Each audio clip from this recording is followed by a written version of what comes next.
When you are in the pharmaceutical industry, like many other large industries, they are not run as much by women as maybe they should be. So do you get asked every day, what's it feel like to be a woman running a major pharmaceutical company? I'm not sure there's any other women running major pharmaceutical companies right now.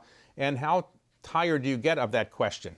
Well, I think probably like many of the women leaders that you meet, I try not to define my work by my gender, but I recognize the responsibility I have, just visibly and for others, to show what's possible. I've spent pretty much all of my career being a minority in the room, mainly for my gender.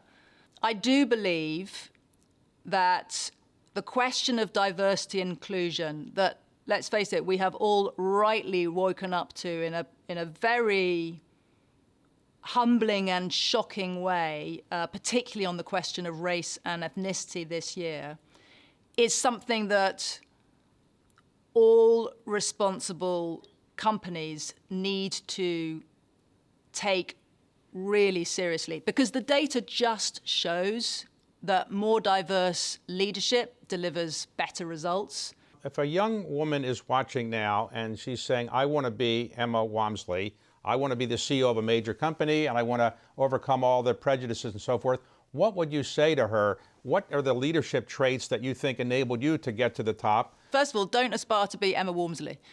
Aspire to be the most exciting version of yourself, and never think of it as some end state. It's a constantly evolving learning journey. You want, in my experience, but my experience won't be the same as whatever the best experience is for you, is what drove me was doing work that I thought mattered, that I loved, working admittedly incredibly hard, because I think I had a strong influence of that growing up, that sense of responsibility and duty. Probably a good dose of fear of failure kept me going along the way.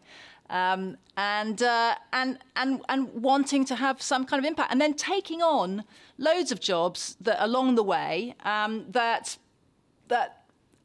weren't perhaps obvious at the time, but make a lot of sense looking back. Whether they might have been moving from New York to Shanghai at a time people thought that was very odd, or taking a pay cut to go and work on hair color. But as long as you're doing things that you can be curious about and learn and keep and you love, then the success can follow.